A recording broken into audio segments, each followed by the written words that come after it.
Hey everyone, and welcome to episode 4 of Creative Smoothie. I'm really excited for this new interview, but before I introduce you to our guest today, I wanted to ask something simple from you. If you've enjoyed the first few episodes of the podcast, I would love it if you could just subscribe or follow on whatever platform you're currently listening or watching so you can keep track of every episode that comes out.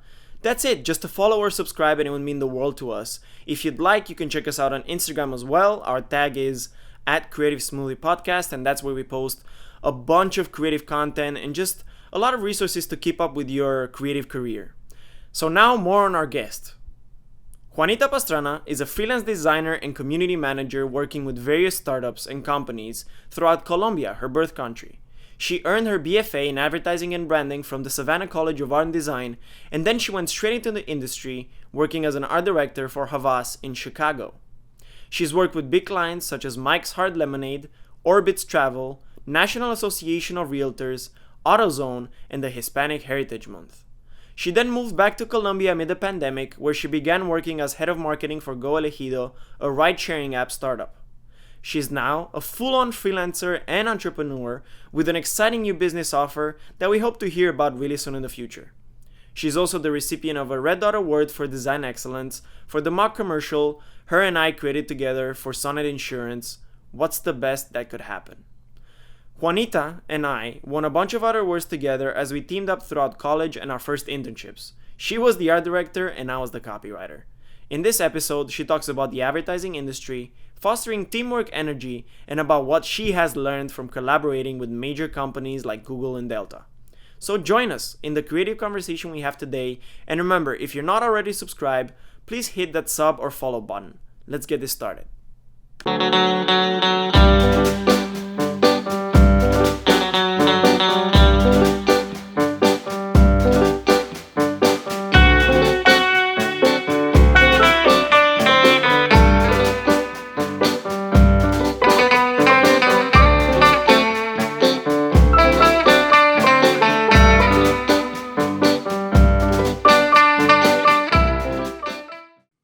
Hello, Juanita. How are you? Hi, Vlad. Good and you? So good. It's so good to have you on Creative Smoothie. You're one of the guests that I wanted to interview for so long, for so many other podcasts that I've had, and it's finally my chance to have you on today. How are you? You're in Colombia right now, right? Yes, Vlad. Thank you so much for having me in your podcast today. Right now, I'm in Medellin, and it's an amazing afternoon with amazing weather. There's snow. That's awesome.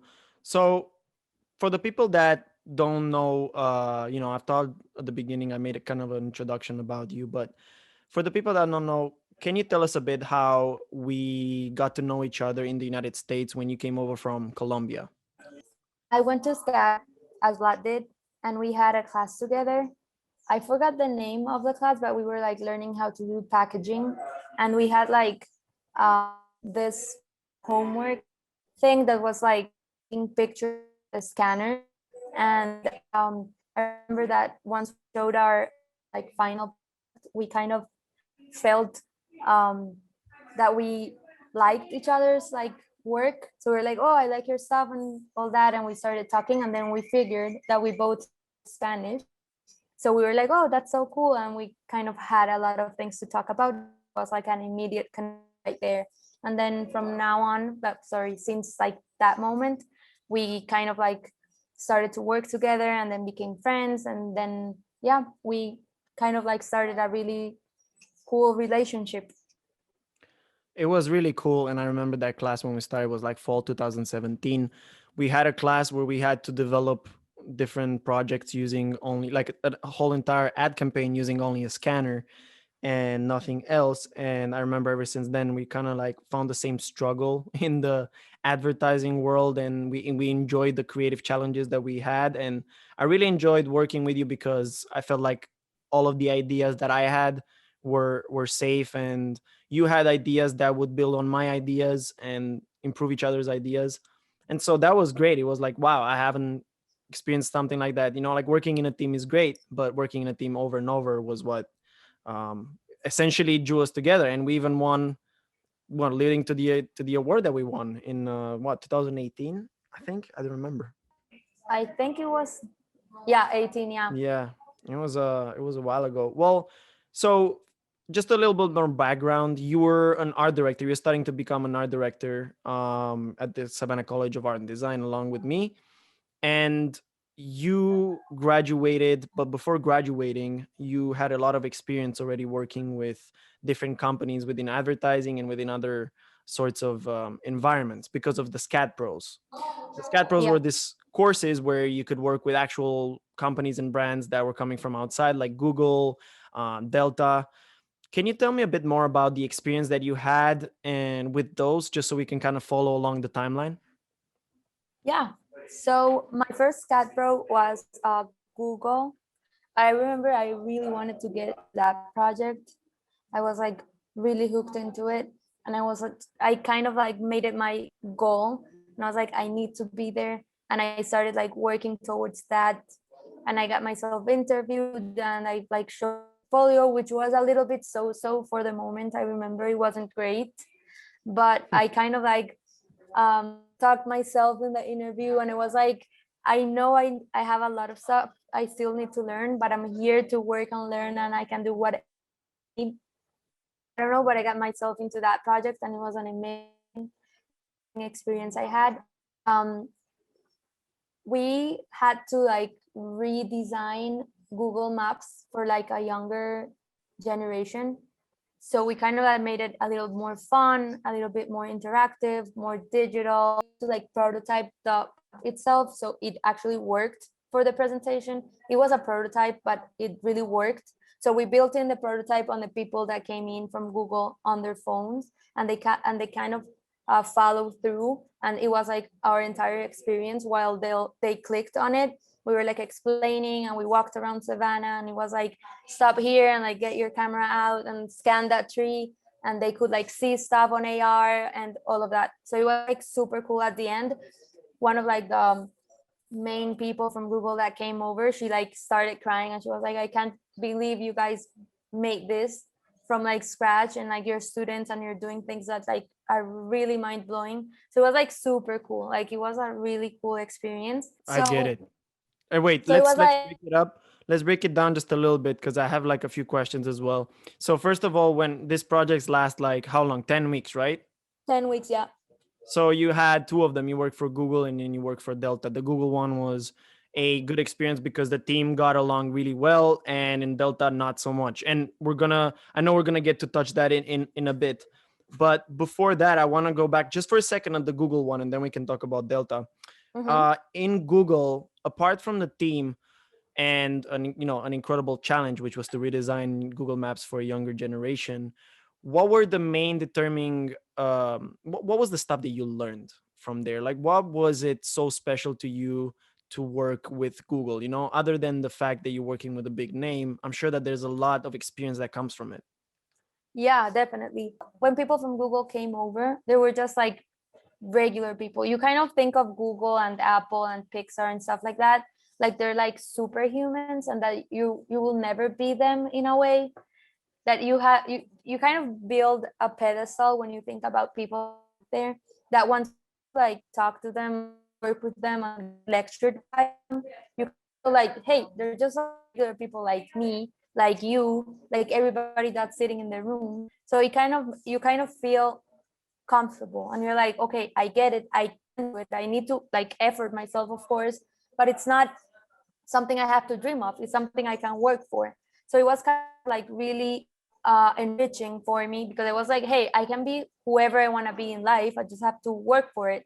And like as I said before, I kind of like made myself be in that class. Like I really did everything I had to do to get into that class. Like of course did good things. It's not that I did bad things to get in there, but Yeah, no, of course.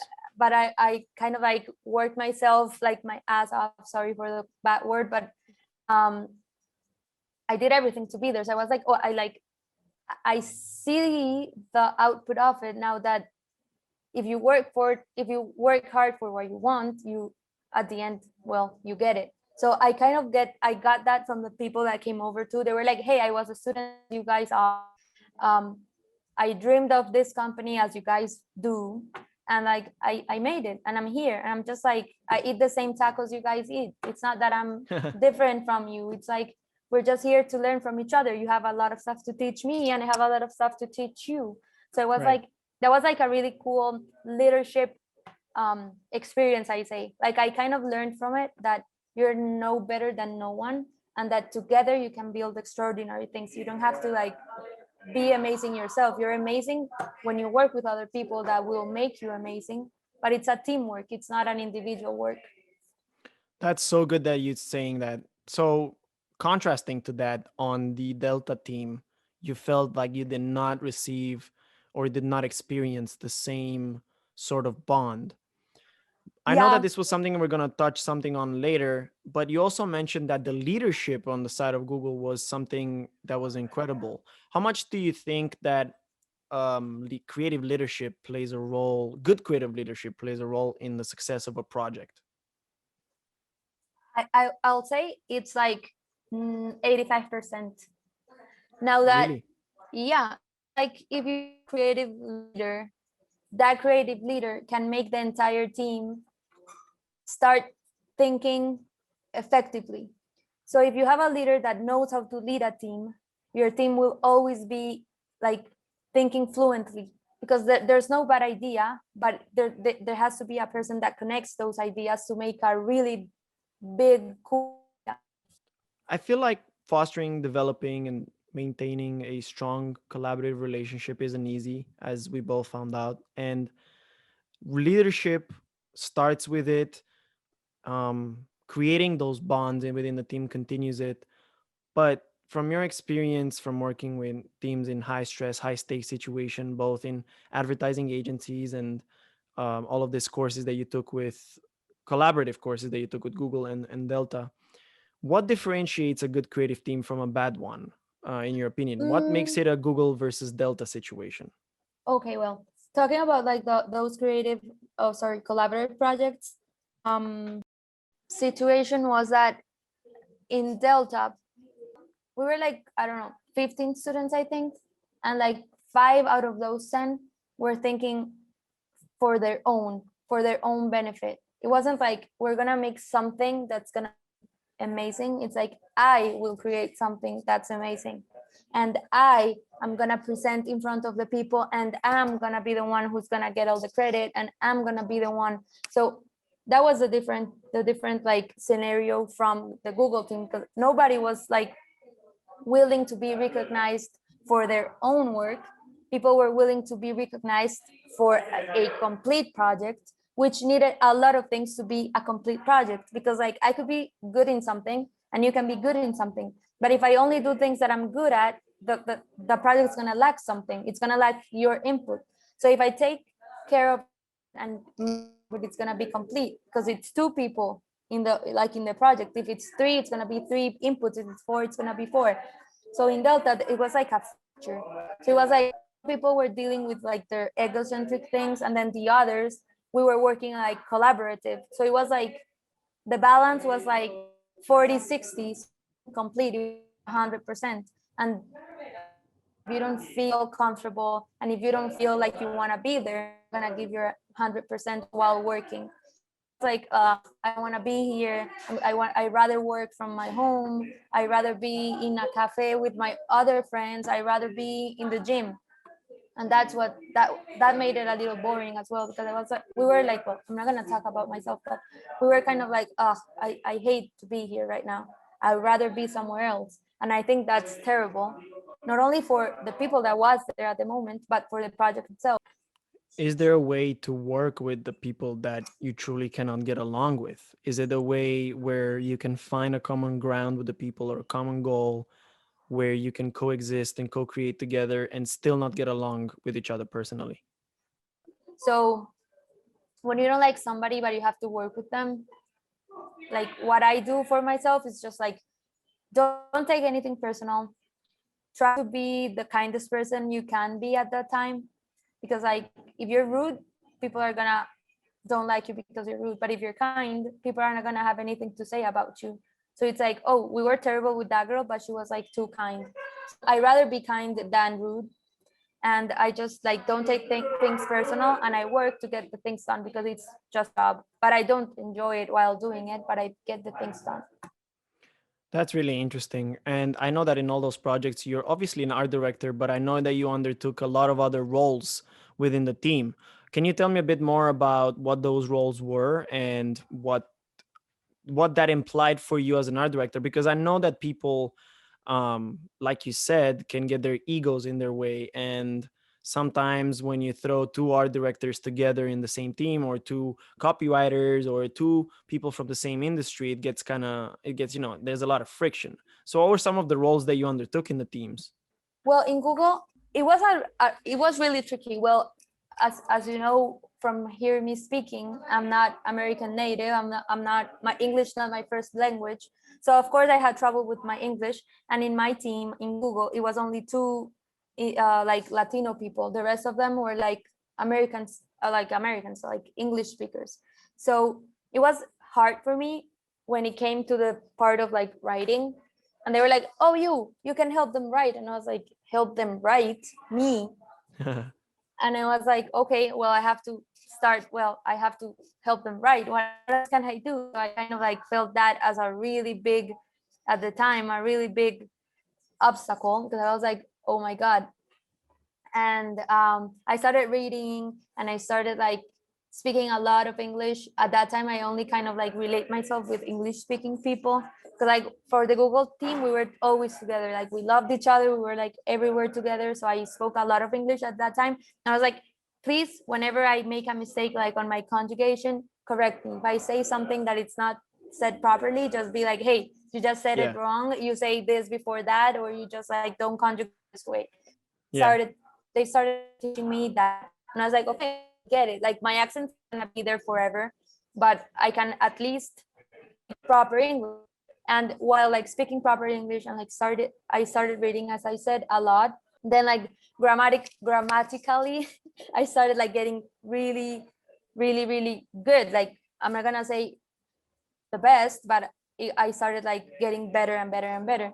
So I started like writing, and my writing actually, wow, okay, I kind of like trust myself now, because at the beginning I didn't. I was like, I don't know if I'm gonna be able, and I was like, no, I have to be able. So I worked for it, and I like my words are there. Like if you find the book from our project, well, if you read it, some of those paragraphs I wrote them. So I kind of felt really proud of myself.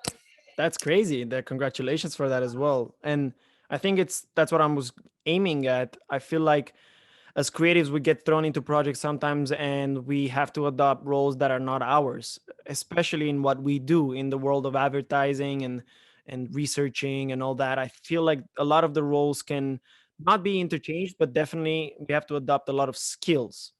Yeah. And I don't know, like you started out as an art director in advertising, and I know that now you're moving towards marketing. Can you tell us a bit more about what happened once you graduated from university with an advertising and branding degree? Yeah. Well, after I graduated, I started working in this ad agency, and it was like a really cool experience. I loved being able to have that experience in my life. It was like really enriching for myself as a young adult, like kind of growing up and becoming independent. It was like the right step I had to take to like start to understand real life and like real independent. Yeah, sorry for being redundant, but No worries. when I got there, I was like on my own. I was like, okay, I'm here on my own.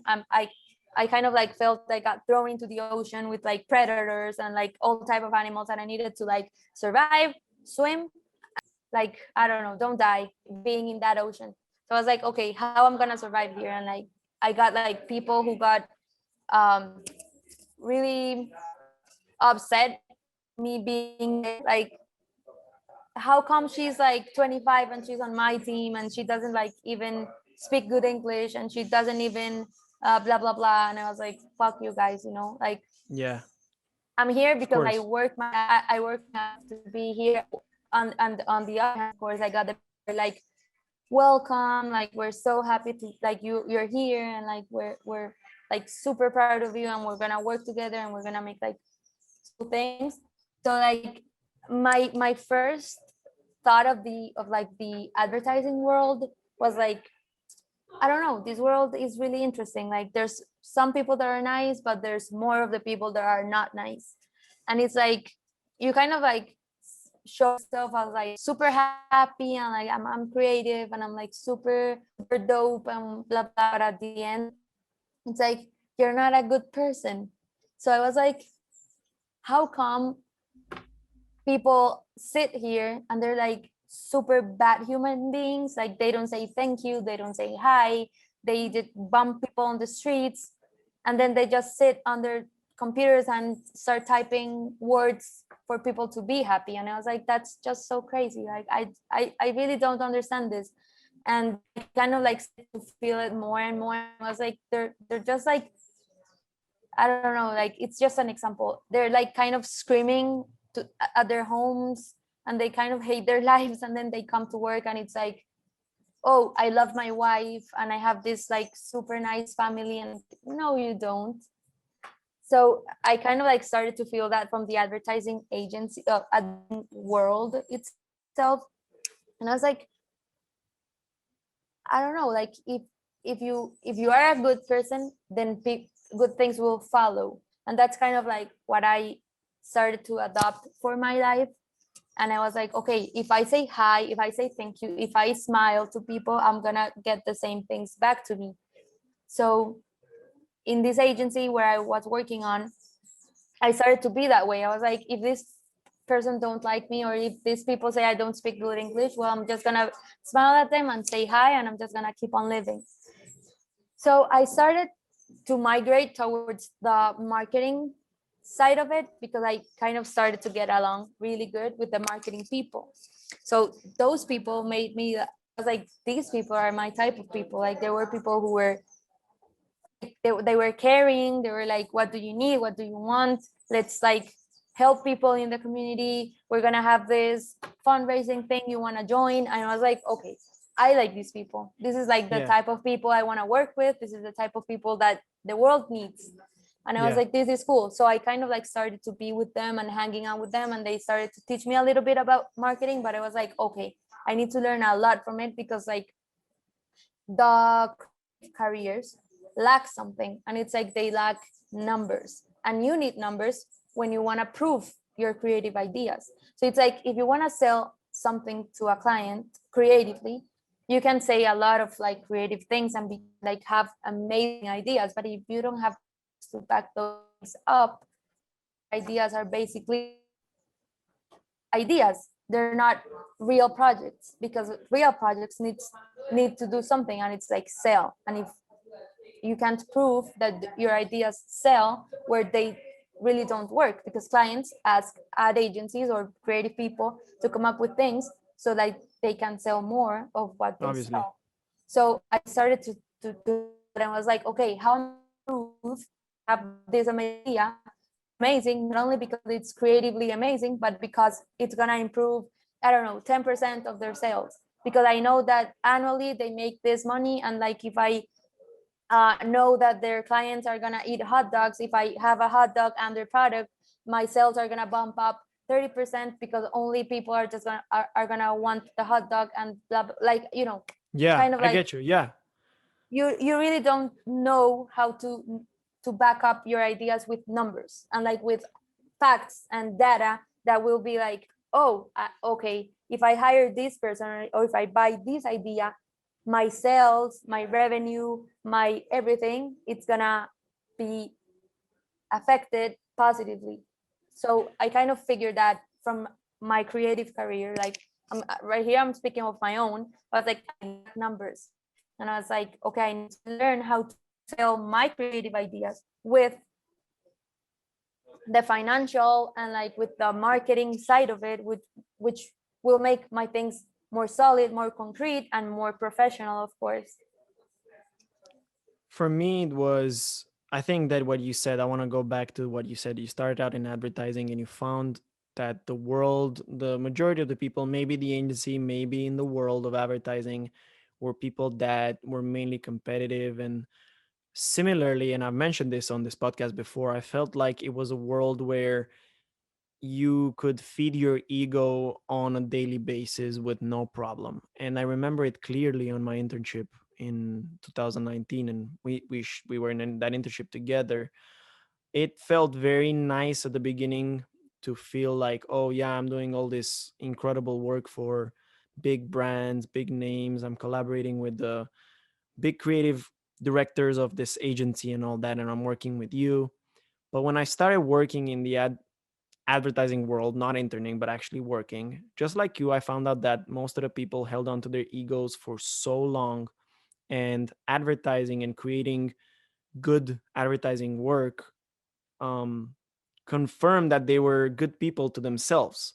So if anything could go wrong in their life, they could be pieces of crap to people that were at work. They could be very bad and egotistical people.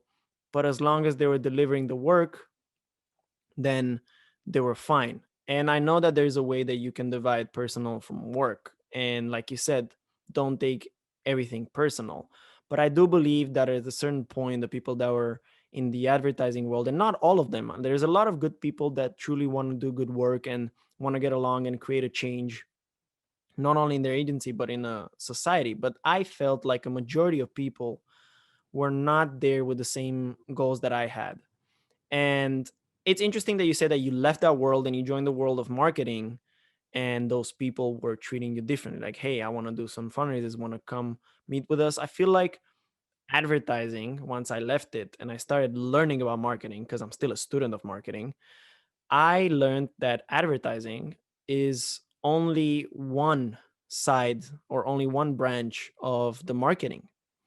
And I feel like at the same time, people in marketing fail to see the creative side of advertising, and both, just like you say, sometimes fail to use the power of numbers.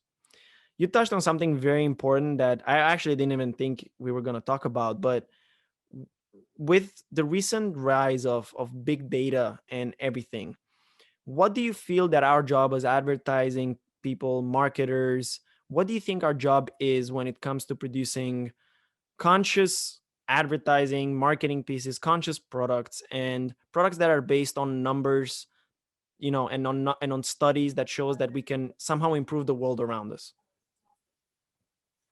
Well, I think it's all in our hands right now. And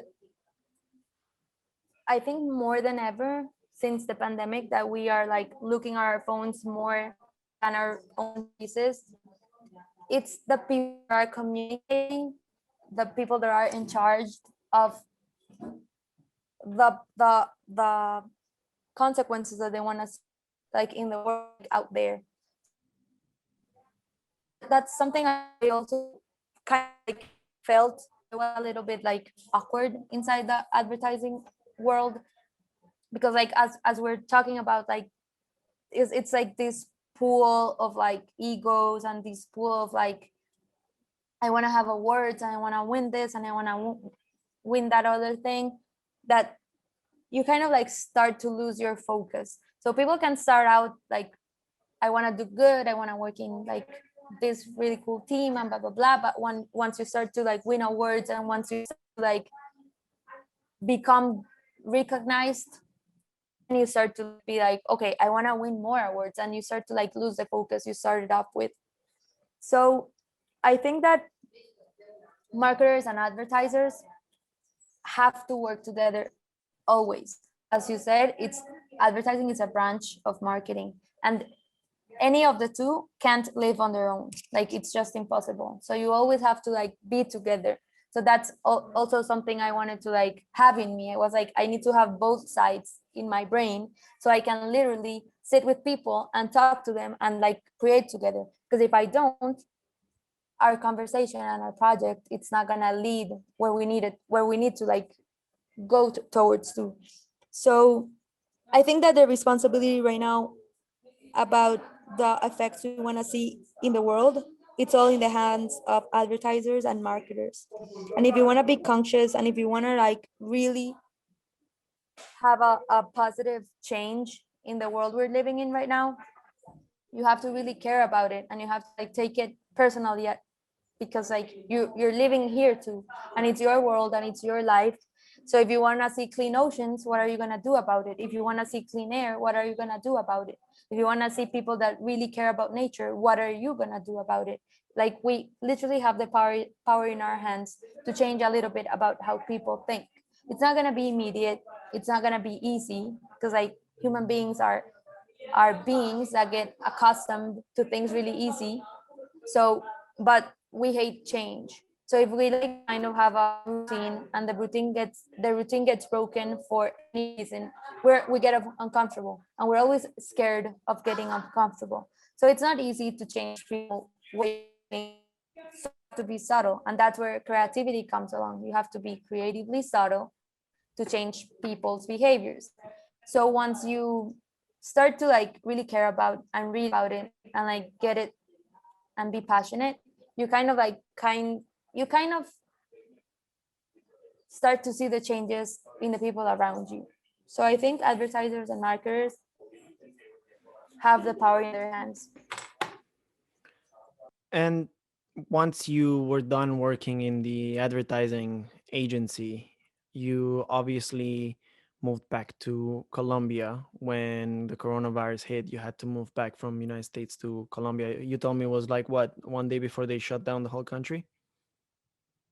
We started hearing about coronavirus in the US, and like people were gonna start working from home, and like get ready because they're gonna be working from home indefinitely. And I was like, holy crap, I need to find an employer. Like, this employer is not gonna renew my visa. I need to move over. So they were like, oh yeah, like you can stay here until May because your visa ends in May, and then in May you see other places or whatever. I was like, Yeah. yeah, I can be here until May, but what if this coronavirus thing? I was like kind of like in a really uncertain. I was living in uncertainty. I was like, I don't know if I stay until May, but then coronavirus hits, and then what I'm gonna do, and then if Right.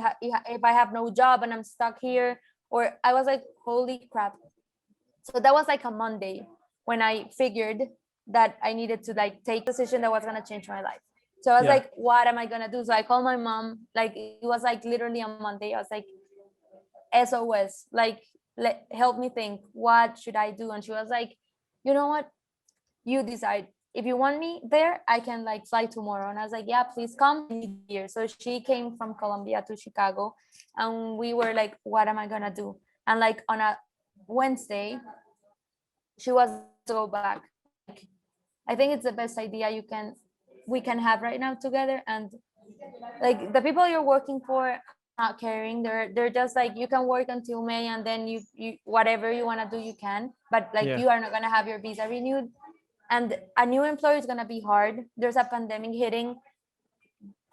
Borders are closing, so we have to like move quickly. If not, we're going to be here stuck for like I don't know how many months. Yeah. And I don't know, like I was like, yeah, you know what, let's leave. So I called the agency. I was like, I'm leaving. I have to turn on, I want to turn in my computer and my stuff. And they were like, yeah, come this day and blah blah. So I went there, I turned in my stuff, and I was like, bye. And Hmm. literally that Saturday I was on a plane back home. Wow. Here I am. That's crazy. And then the pandemic wasn't that sad as everybody thought it was gonna. So I kind of feel I made the best decision I had to, like, Without a at that doubt. time. No, without a doubt, you made a good decision. That's crazy. So basically, you got one of the last flights, that you could take from the United States, and you took a huge decision. You had work, like you gone to SCAD, you gone to a lot to get to United States, and I feel like it was still like an incredible decision on your side, because if not, you would have been stuck for months here, and you would have been stuck without a job as well. Yeah, literally. And like Yeah. sometimes hard decisions and like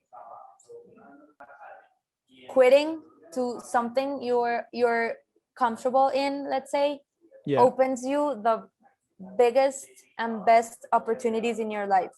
So I think that a door that closes opens a new door. So when I got here, I was like heartbroken. I was like, oh my God, I don't know if I made the right choice. But then like I literally came home to my house. I couldn't leave my house for months. Like I stayed in my house with my parents like for 5 months. Literally, Yeah. I didn't move from my house. So I was like, oh God, I don't know if I made a decision. Like I had no job, of course. I was like, what am I gonna do now? Like, I did all this effort to be back here. I was like super heartbroken at the time. But then my parents were like, just believe in yourself, work hard for like to follow your dreams. What are your dreams? I was like, Yeah. who am I got to like that point in life where I was like, who am I? What do I want? Where do I see myself? Like, who is me? Like, I was like in a really like maturity stage of my life. So I kind of like started thinking, I started to like take care of myself. I started to like see my stuff. I was like, okay, I'm not bad at what I do. I'm just gonna be better. So I started like these online courses that were showing like showing up all the time in the internet. So I started learning and then I got like I started to like get people be like, hey, I know you studied in the United States, can you do me a logo? And I was like, sure. So I started doing logos. Hey, I know you did this, can you help me do that? I was like, sure. And I started to like build this like client pool, and I started to like become a freelancer. And I was like, oh, this is not bad at all. So I started to like freelancing during the pandemic, and I'm still freelancing right now. And like I'm getting to know myself here, and people are like really liking my work. So right now, like all my money, I'm making it from freelancing. And then I started to like my own business. It's not creative. It is creative, but it's like I'm building an agency or a studio or something alike. Yeah. But I started like freelancing, and I started uh, doing the things I enjoy. Like I dancing, so I started dance classes. I got myself into school to learn marketing because, as I mentioned, I really needed to learn the numbers. Yeah. So I'm in marketing school, um, dancing, and I'm working out, and being an entrepreneur, and at the same time a freelancer. So I don't know where life's gonna take me, but right now I'm where I need to be.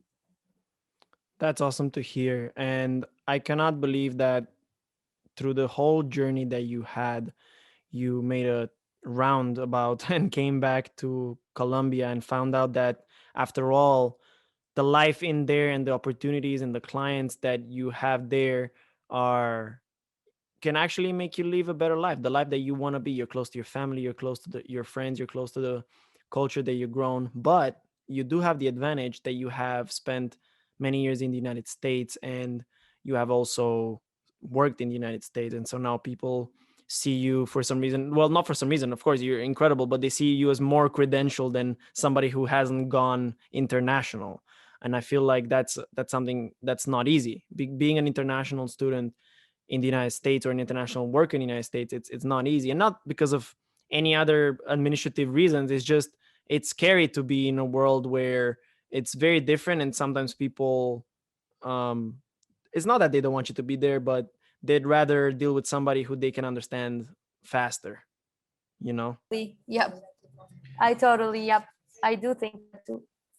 And so now that you're back in Colombia and you're working on your freelancing and you're working on your business, I know you got a lot of projects coming up, and I'm excited to hear about them and for the world to hear about them. But I guess that I remember you had a creative process to everything that you did, even so more than I did. And I'm a very particular person, but I remember that you, before every campaign that we would draft together, you would start researching. And like we said, you would research the numbers, you'd research data, you'd research insights on why people took certain decisions, and only then you would start coming up with ideas. Why? Because every idea had to be based on an insight.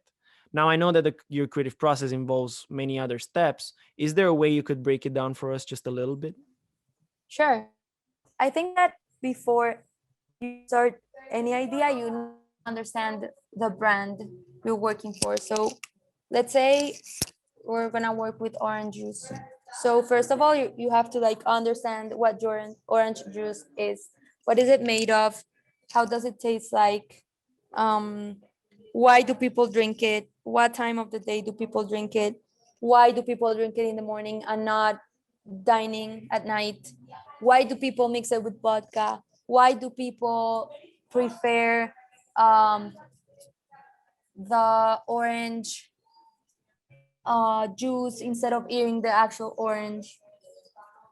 Like you have to like just to like dig All of those into questions. all of the questions around the product you're working for. Then when you figure out that stuff, you have to figure out the people, because like you're really designing and thinking for the people. So if you don't understand the people, well, you're not going to get nowhere. So you have to understand the people that like the orange juice and that do not like the orange juice, and why don't they like it, because they're going to see your advertising or hear your ideas, and like how are you going to get them interested. And like it's really important to think for the ones who do like it and for the ones who don't like it, because hearing the ones who don't like it, you can actually see a default that the product has and improve it. So you're not just an advertiser, you can just be a problem solver for everyone. So you have to listen, you have to research listening to the clients. um, and then once you like get to know the people, you can actually feel empathy and build for them.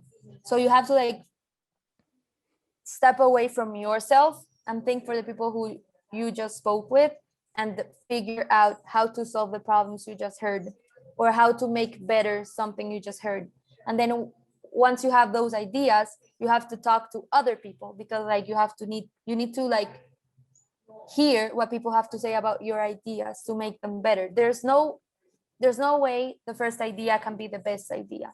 You have to always go back and forth, and probably it's going to be the 20,000 something idea that's the one you're going to work with, but it's better than to just conform with the first one you think of, because that's not going to be the strongest idea you come up with.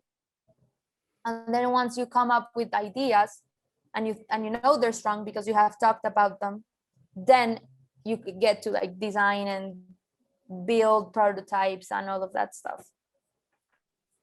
And I know that once you build it all, you have to, of course, test it and put it into practice and see what the client, what the user says, and then go back to the drawing board and, make it even better. And that also relates to what you said, that your first idea is likely not to be the one that's going to be the best idea. It might be a good idea. Like you can get a good idea on the first try, but the idea that truly solves the problem, like you said, is not there at the beginning.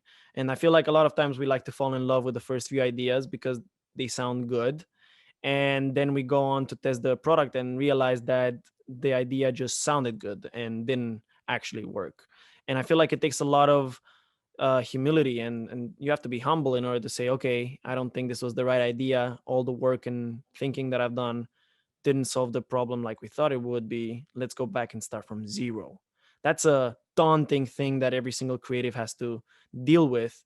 And I feel that having that process at least gives you a starting point again. I'm like, okay, now what do I do? Because people that go in and get their ideas rejected without any process and they have to start again, they're like, okay, I don't know what to do. Whereas you are, okay, back to research. Let's research again. Let's see if the user truly uses orange juice with vodka, or maybe they prefer drinking it with gin more. So I feel like that's really, really interesting. um I think like that's something that you got from Google as well, right? Like I know that you learned a lot of things that I couldn't learn from that class. And you got to, I think researching and on the creative process was something that you learned from there as well, right? Yeah, that's true. Yeah, I do learn it from Google. And well, I kind of felt it from trial and error as well. Like if I just like came up with an idea just because I came up with an idea, it was never as strong as if I research for the idea. Like Yeah. you can definitely see it on like the final thing, that when you research, it's more complete. It's actually, it works. You just up because it just sounds good. You don't know if it's gonna work, and sometimes, most of the times, it doesn't.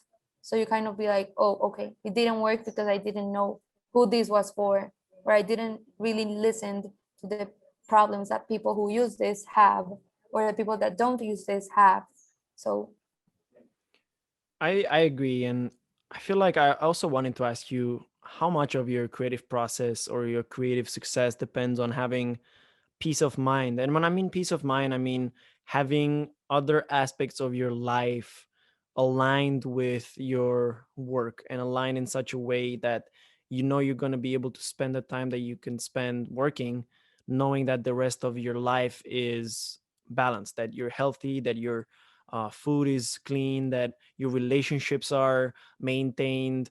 How much of that do you value? Because I know that certain creative people like to separate themselves and even make creativity become almost an escape from the fact that their life sucks. So are you the kind of person that merges creativity and has a synergy with the rest of their life, or are you the creative that it has like an escape into creativity? I think I'm the person that works better if my personal life is aligned and if I'm feeling good with myself and my environment and my life at the moment. I think that when you're good with yourself, you're good with other people. And when you have like a peaceful soul, you're gonna find that around you. Like if you're grumpy, if you're just not secure, if you're just angry with life, you're gonna start to relate yourself with that type of people too, because you kind of attract those things to your life. So if you, like, I as I said, if you're nice and you smile and you're kind, that's the people that are gonna start to follow, and that's the people that's gonna start to enter your life. So definitely I'm the type of person who aligns my state of mind and my well-being to my work. And on top of that, I know that you have been creating something constantly. Ever since I've met you, you've either worked for someone, created something on your own, whether it's your illustrations on Instagram, your website, whether it's working for freelance clients or starting up your own business, or it's so many different things, like creating the next ad that won our award. And everything that you do requires a lot of creative energy and a lot of creative input every day. How do you keep yourself inspired and driven every day? Well, I think that's kind of one of my flaws. I'm really strict with myself. I punish myself really hard. Like I'm my biggest critic, and I'm a terrible critic for myself. So I'm kind of dealing that with that. I'm like, hey, you're good where you are. Like, calm down. You don't have to be perfect all the time. Just like chill and like keep on working. But I think that what drives me the most is that I really want to like stand out, not because of like being professional and like super good, but like for actually changing something. So I'm trying to like work for something that's going to have a really positive output, and that positive output is going to help a lot of people around me, not only my closest people but like people in general. Like, I don't know, I just like dream about um recuperating a coral reef somewhere, or like Yeah, being the one who got X amount of tons out of the ocean. Like, I don't want to be recognized for like being an awesome professional, but for actually being a human being, cared about the place where she was on, and like helping the people around her live a that is better life. yeah, that's truly inspiring. And I feel like you've also touched on something important where you said that the end motive has to keep you afloat. It has to like wake you up in the morning, and you have to remember why you're doing everything. And I think on top of that, you have to pair it with a love for just the everyday the everyday work and craft, and learning that, every day you're learning that yesterday you didn't know as much as you know today, and constant improvement. But definitely having the right motive, like you said, like, yeah, we're going to be able to solve a bigger cause than just me becoming an incredible professional. I feel like that is truly what can drive you, because then it's not only about you, it's about other people, it's about other beings that are at stake in whatever you're doing. I feel like what I hear is that you got to involve other external factors in order to keep yourself from just focusing on you and just creating work that is good for you and interests you. So I think like a lot of the creative process and a lot of the creativity and keeping yourself inspired is losing that ego again, like we're talking, losing a bit of that selfishness and looking a bit outside rather than inside. Yeah, well, I think that we're not better than anyone, and like Yeah, as I ordinary people, we're just the same taco. That taco has a different thing in mind, maybe different ingredients, but at the end it's the same taco. So I don't feel superior to anybody. I just feel that my way of thinking and my way of acting has consequences. So I rather act positive. I rather with kindness. I rather act with goodness, so that those are the things that I get back. So I start to like deal with people that think alike. I start to like deal with companies that think alike. I start to see the consequences of my thinking, and that's how I start to like build this life that I'm creating right now, because I'm still really young. So I wish that when I am old, 80 something, I can look back and be like, oh my God, I really did all these things that have all these consequences, and hopefully they're all really positive consequences. Well, let me tell you, you sound like the kind of leader that I would like to work for. And I'm a person that, you know me, I don't really respond very well to leadership authority and all that. I don't tend to do that very well. But if somebody was to become a leader, I would want it to be you. And I would wish there would be more people in the world that would lead like you, where environments of creativity and coexistence and collaboration will be fostered, and I'm excited to see that. I know you already got you already dipped your toes in leadership and creative leadership, but I'm excited to see what's coming from here on forward for you. Also, as a creative leader, I think you're going to have a huge impact on not only the products that you create, but also on the industry itself, like advertising, marketing. You can make the actual industry better as well. And I have I'm very lucky to know you. Thank you. And I'm really happy you had me here today. And I'm And really happy for you too, because I know you're going to do great in everything you do. I'm really happy that you could be here on today. And before I let you go, I just wanted to ask you one last thing, because after all, this is why I'm doing my podcast. Like you said, I'm not better than anybody else. The only reason why I wanted to start this podcast was to get people like you in front of me, so I can learn from you and I can remember what I forgot, and also for people that are listening to learn and take something away. So before you leave, could you tell me a piece of advice that you have for young creative people and young creative women in particular? Because I know that nowadays that's something that's very important, and I want the girls and the women that are listening to my shows to also feel included. Yeah, of course. Well, my piece of advice for young creative ladies is that there's no barriers in what you can become. And no matter where you're from, no matter what language you speak, you just have to trust on your process and trust on your capability, because like if you feel passionate about what you're doing, you're gonna get there. You don't have to be the best student from the since day one. You don't have to win awards from the first semester. You just have to be really confident and visualize where you want to be, because eventually you're going to be where you want to be.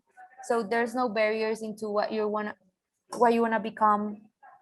There's no barriers on what you want to do. There's no barriers at where you want to be. You just have to dream about it and work for it.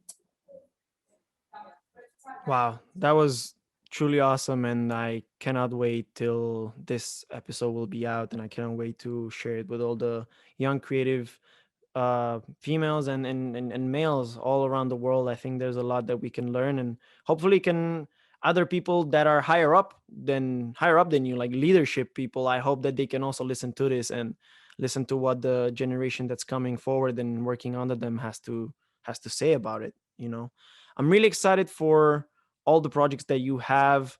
I know that you're working on something in particular, and whenever that something grows, I want to have you on again, and hopefully you can tell us a bit more about it. But up until then, thank you so much for being here today and for sharing your time with us. And I'm going to let you go back to that beautiful day in Colombia that you have right now.